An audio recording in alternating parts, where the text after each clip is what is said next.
भागवत का फल निष्काम भक्ति। भागवत का मुख्य विषय है निष्काम भक्ति। जहाँ भोगेच्छा है वहाँ भक्ति नहीं होती। भोग के लिए की गई भक्ति से भगवान प्रसन्न नहीं होते।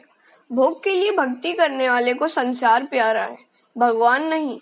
भगवान के लिए ही भक्ति करो। भक्ति का फल भगवान होना चाहिए, संसार सुख नहीं। जो ऐसा सोचते हैं कि भगवान मेरा काम कर दे या भगवान मेरे काम आए, उसे वैष्णव नहीं कहा जा सकता। भगवान से कोई संतान मांगता है तो कोई धन, तब भगवान सोचते हैं कि मेरे लिए तो मंदिर में कोई आता ही नहीं है, सब अपना अपना मनोरथ मुझसे पूरा कराने के लिए आते हैं।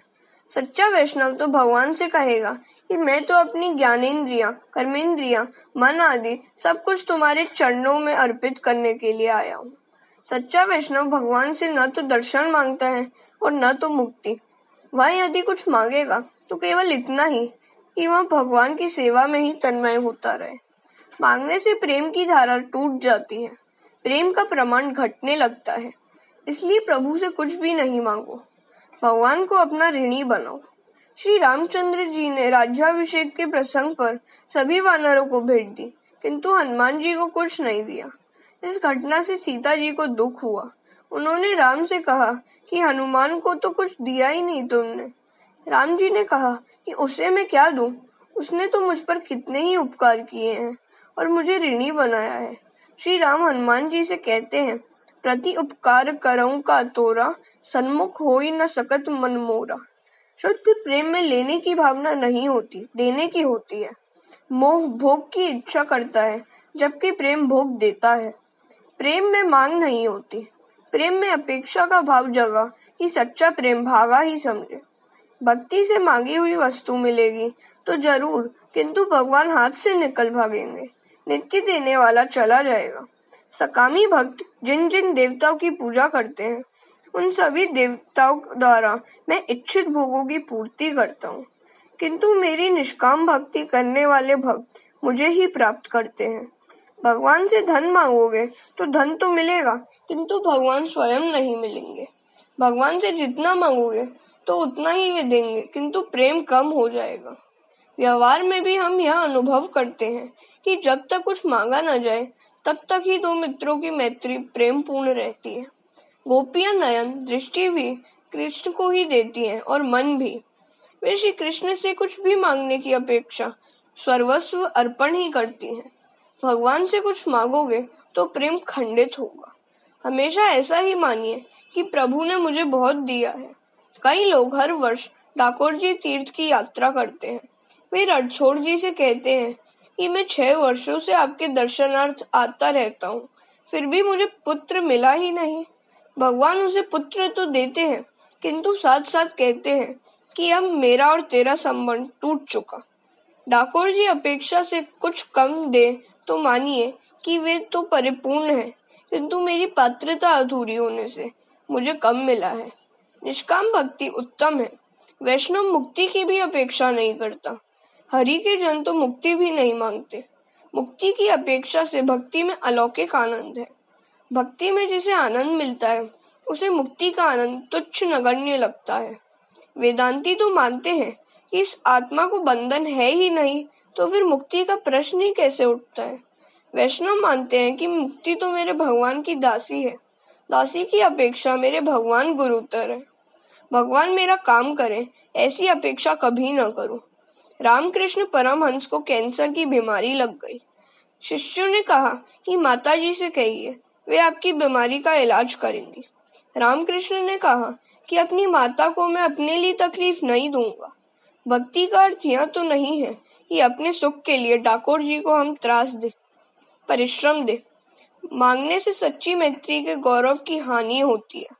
सच्चा समझदार मित्र कभी कुछ नहीं मांगता। सुदामा की भगवान के प्रति सच्ची भक्ति थी। वे दरिद्र थे। पत्नी ने कुछ मांगने के लिए उन्हें भगवान के पास भेजा। सुदामा भगवान के पास आए, किंतु मांगने के लिए नहीं, मिलने के लिए। उन्होंने द्वारिकापति का वैभव देखा, फिर भी जुबान तक नहीं खोली। सुदामा ने सोचा कि मैत्री मिलन से ही यदि भगवान की आंखें भीग गई हैं, तो फिर अपनी दरिद्रता की बातें बताने पर तो उन्हें कितना गहरा दुख होगा। मेरे दुख का कारण मेरे कर्म ही है। मेरे दुख की गाथा सुनकर तो उन्हें दुख ही होगा। ऐसा सोचकर सुदामा ने भगवान से कुछ नहीं मांगा। सुदामा की तो यही इच्छा थी कि अपने द्वारा लाए गए मुट्ठी भर तंदुल का भगवान प्रेम से प्राशन करे। भगवान जाने कि वह यहाँ कुछ लाने नहीं देने आया है। हरे कृष्ण। ईश्वर पहले हमारा सर्वस्व लेता है और फिर अपना सर्वस्व हमें देता है। जीव के निष्काम होने पर ही भगवान उसकी पूजा करते हैं। भक्त जब निष्काम होता है तो भगवान अपने स्वरूप का दान भक्त को देता है। जीव जब अपना जीवत्व छोड़कर ईश्वर के द्वार पर जाता है तब भगवान भी अपना ईश्वर तत्व भूलकर भक्त से मिलते हैं। सुदामा 10 दिन का भूखा था, फिर भी उसने अपना सर्वस्व मुट्ठी भर तंदुल प्रभु को दे दिए। सुदामा के तंदुल चाहे मुट्ठी भर ही थे, फिर भी वही तो उस समय उसका सर्वस्व था। वैसे मुट्ठी भर तंदुल की कोई इतनी बड़ी कीमत नहीं है, किंतु मूल्य तो सुदामा के प्रभु प्रेम का है। यदि मेरे लिए श्री ठाकुर जी को थोड़ा सा श्रम उठाना पड़ेगा तो मेरी भक्ति व्यर्थ है, निष्फल है, ऐसा मानो। भगवान से कुछ भी न मांगो, न मांगने से भगवान तुम्हारे ऋणी होंगे। गोपियों ने भगवान से कुछ भी नहीं मांगा था, उनकी भक्ति निष्काम थी, अतः भगवान गोपियों के ऋणी थे।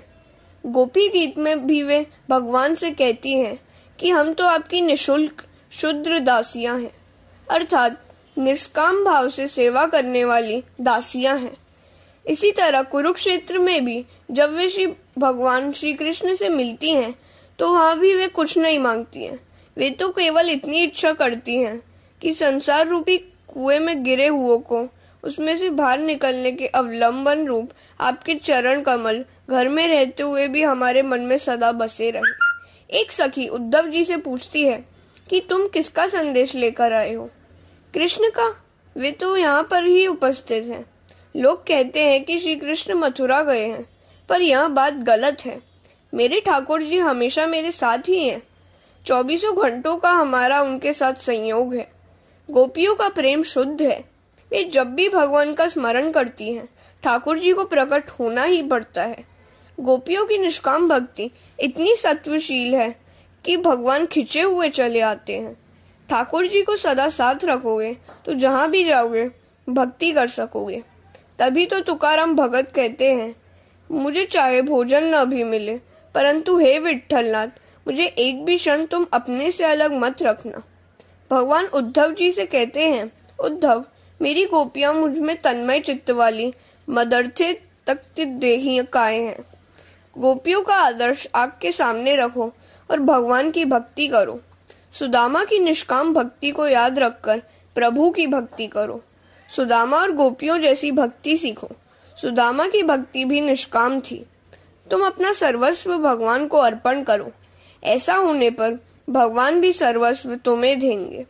निष्काम भक्ति ही भागवत का मुख्य विषय है। निष्काम भक्ति ही श्रेष्ठ भक्ति है।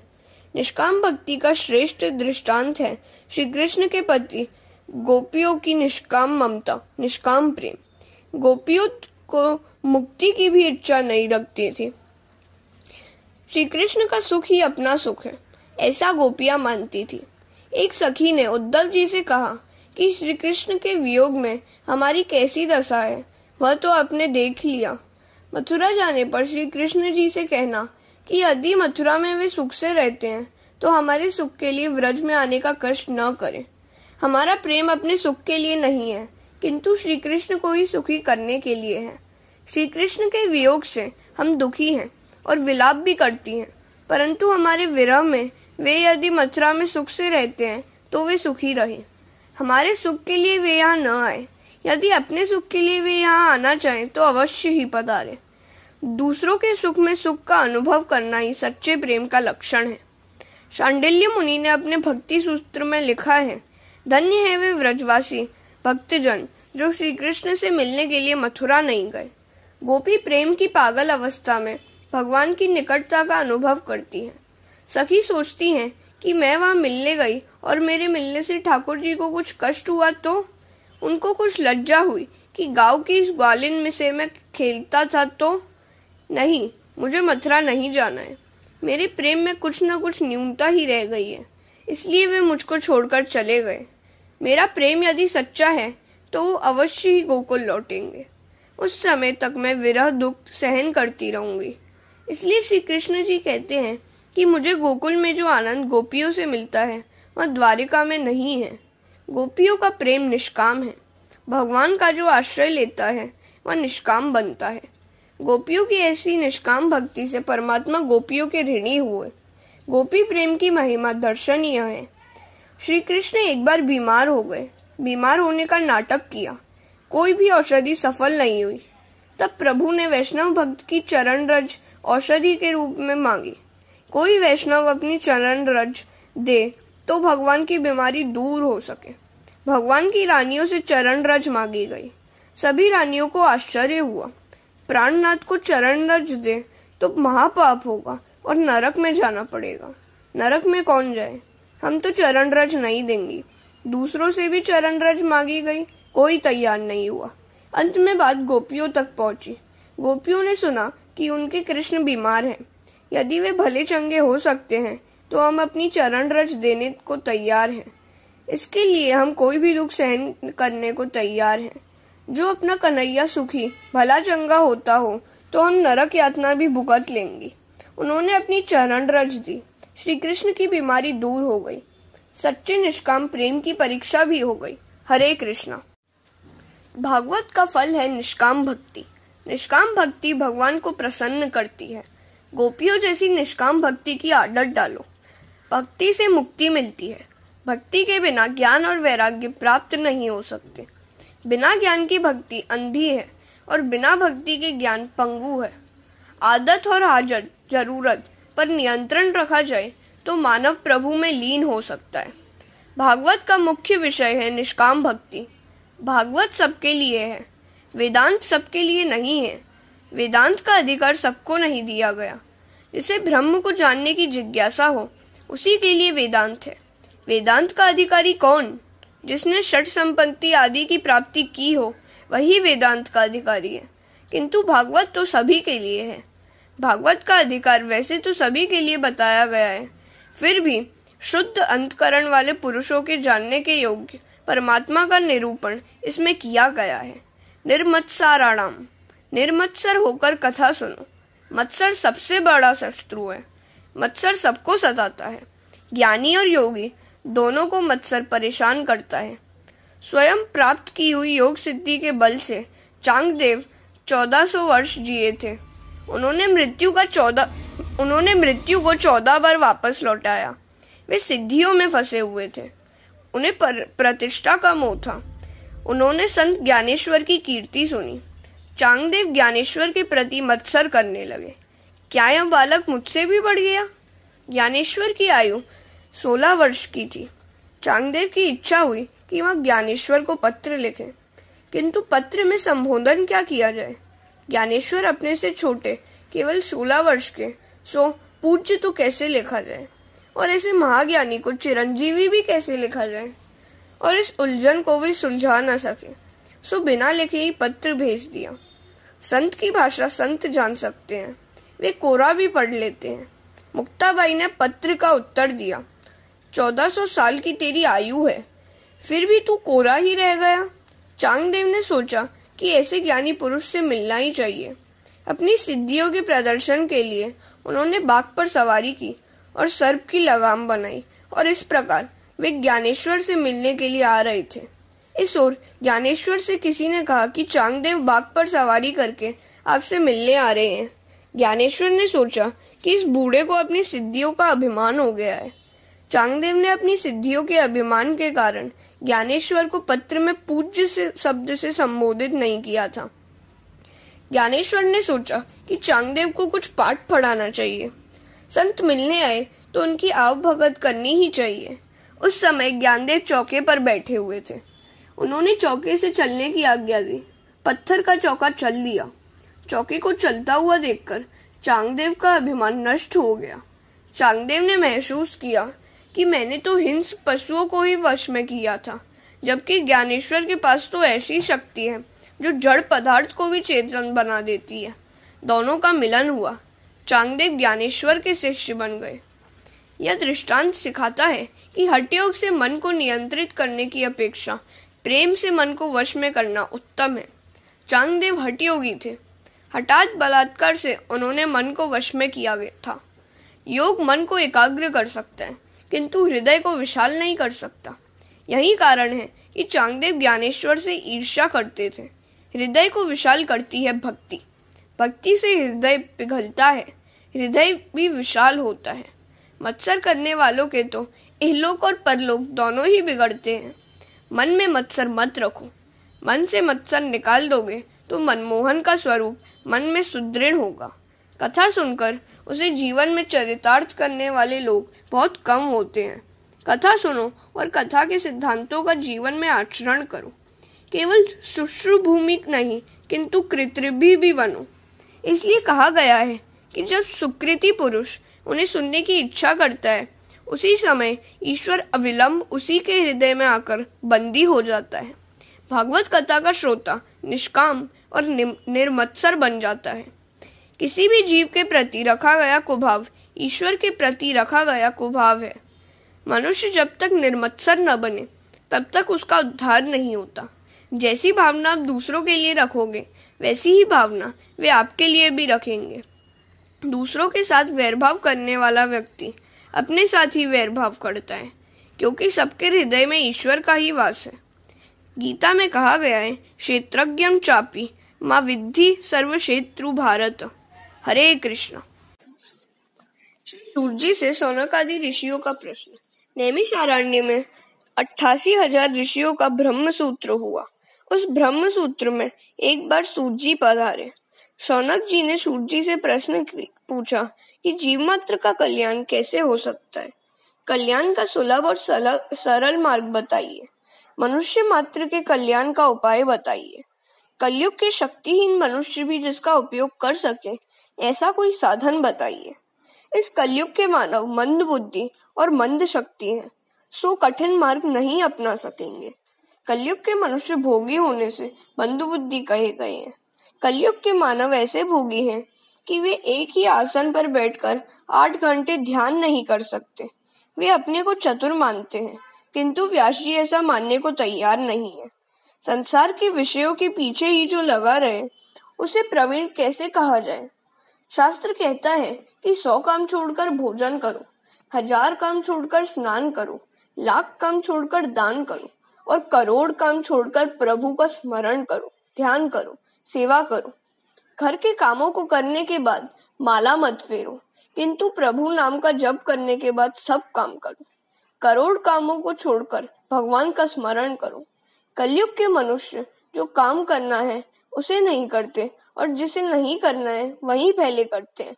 इसी से व्यास जी ने उन्हें मंद बुद्धि कहा है। विस्तार पूर्वक आप श्री कृष्ण कथा सुनिए। कृष्ण कथा से तृप्ति नहीं होती, वैसे ही दर्शन से तृप्ति नहीं होती। द्वारिका के कृष्ण का स्वरूप दिव्य है, श्री नाथ जी का स्वरूप मनोहर है। दर्शन से तृप्ति नहीं होती। भगवान की मंगलमयी अवतार कथाओं का वर्णन करो। भगवान की लीला कथा सुनकर हम कभी तृप्त होते ही नहीं है। कलयुग में जब अधर्म बढ़ता है, तब धर्म किसका आश्रय लेता है। प्रथम स्कंद का प्रथम अध्याय प्रश्नाध्याय कहलाता है। समुद्र पार करने वाले को जैसे कर्णधार का आसरा है, वैसे आप हमें मिले हैं। आप भगवान हमारे केवट हैं। कुछ इस रीति से आप कथा सुनाए कि जिससे हमारे हृदय द्रवित हो जाए। प्रभु की कृपा के कारण ही आप हमें मिल पाए हैं। परमात्मा से मिलने की आतुरता के कारण ही संत का मिलन होता है। जीव जब परमात्मा से मिलने के लिए आतुर होता है, तो परमात्मा की कृपा से संत मिलते हैं। स्वाद भोजन में नहीं है, भूख के कारण ही है। मनुष्य को परमात्मा मिलन की भूख जब तक न लगे, तब तक संत मिलने पर भी उसके प्रति सद्भाव नहीं जगता। इसका एक ही कारण है कि जीव को भगवत दर्शन की इच्छा ही नहीं हुई है। वक्ता का अधिकार सिद्ध होना चाहिए और श्रोता को भी अधिकार सिद्ध होना चाहिए। श्रवण के 3 प्रधान अंग हैं। श्रद्धा, श्रोताओं को चाहिए कि वे मन को एकाग्र करके श्रद्धा से कथा सुने। जिज्ञासा, श्रोता को जिज्ञासु होना चाहिए। जिज्ञासा के अभाव में मन एकाग्र नहीं होगा और कथा का कोई असर भी नहीं होगा। बहुत कुछ जानने की जिज्ञासा न होगी तो कथा श्रवण से कोई विशेष लाभ नहीं होगा। और निर्मत्सरता, श्रोता के मन में जगत के किसी भी जीव के प्रति मत्सर नहीं होना चाहिए। कथा में दीन और विनम्र होकर जाना चाहिए।